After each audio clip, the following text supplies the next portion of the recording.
दास्तान आसिफ पे अल्फाज जो नींद छीन ले।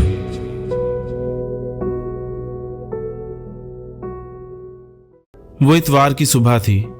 दोपहर के ठीक 12 बज रहे थे और सूरज अपनी पूरी शिद्दत के साथ आसमान पर निकला हुआ था।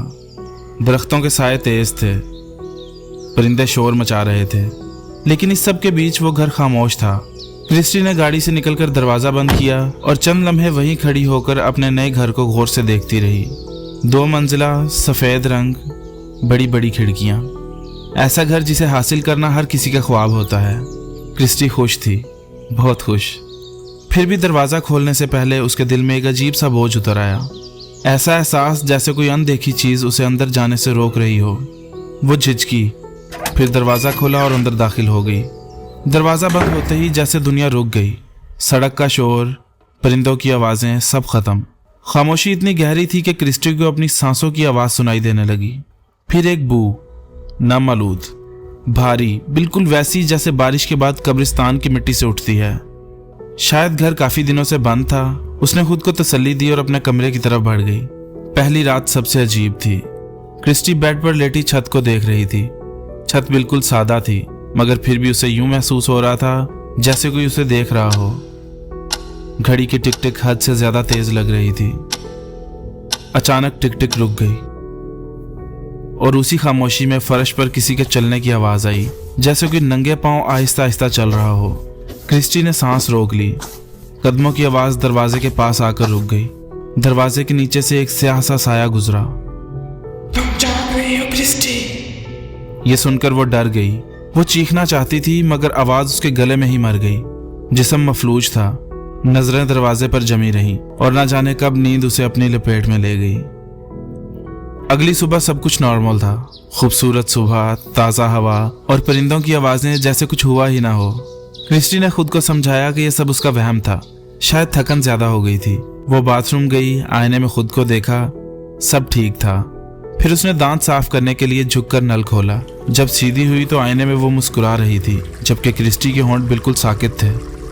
चंद लम्हों बाद आईने वाली क्रिस्टी ने आहिस्ता से कहा, इतनी जल्दी नहीं जागना चाहिए था। आईना अचानक नॉर्मल हो गया। उसका दिल जोर जोर से धड़क रहा था। वो भागकर बाहर निकली। वो बहुत घबरा गई थी। जो उसने देखा था उस पर यकीन करना बहुत मुश्किल था, मगर किसी को क्या बताती, कौन यकीन करता। घर समेटते हुए उसे सीढ़ियों के नीचे एक लकड़ी का खुफिया खाना मिला। अंदर एक पुरानी डायरी थी, गर्द से हटी हुई।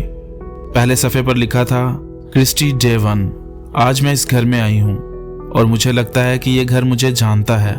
क्रिस्टी के हाथ कांपने लगे। ये तो उसी की कहानी थी। उसने घबराकर आखिरी सफ़ा पलटा। क्रिस्टी डे 29, मैं जा नहीं सकती।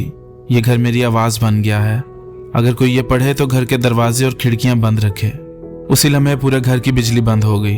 ऊपर से किसी चीज के घसीटने की आवाज आई और फिर वो आवाज जो अब सरगोशी नहीं थी। तुम यहाँ महफूज हो क्रिस्टी, अब तुम हमारी हो। वो भागकर बाहर निकलना चाहती थी। दरवाजे बंद, खिड़कियां बंद। थक हार कर वो एक कोने में सहम गई। रात किसी तरह गुजर गई। सुबह होते ही वो पड़ोसी के घर भागी। एक बूढ़ी औरत ने दरवाजा खोला। सब कुछ सुनने के बाद उस बूढ़ी औरत ने सिर्फ एक सवाल पूछा, तुम्हारा नाम किसने रखा था? ये कैसा सवाल है? मेरा नाम क्रिस्टी ही है। ये सुनकर बूढ़ी औरत अंदर गई और कुछ देर बाद बाहर आई। उसके हाथ में एक अखबार था। उसने कांपते हाथों से अखबार क्रिस्टी को थमाया। उस पर बड़े लफ्जों में सुर्खी लिखी हुई थी, क्रिस्टी मुर्दा हालत में पाई गई। यह खबर साल 1964 की थी। साथ में तस्वीर भी थी। वो तस्वीर क्रिस्टी की थी, बिल्कुल वही चेहरा। बूढ़ी औरत बोली, मैं यहाँ पर कई सालों से हूँ और तुम हर साल मेरे दरवाजे पर इसी तरह आती हो। बस मैं इतना जानती हूँ कि यह घर लोगों को मारता नहीं, बस उनकी जिंदगी बार बार दोहराता है। यह कहकर बूढ़ी औरत ने दरवाजा बंद कर दिया। क्रिस्टी की आंखों में एक अजीब सी चमक आ गई और चेहरे पर शैतानी मुस्कुराहट फैल गई। वो वापस अपने घर की तरफ लौट गई। कुछ दिन बाद घर एक बार फिर फरोख्त हो गया। नया खानदान आया।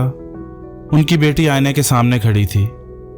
आईने से आवाज आई, हेलो सारा, मेरा नाम क्रिस्टी है। मैं तुम्हें यहाँ महफूज रखूंगी। बाहर कड़क धूप थी। परिंदे चहचहा रहे थे।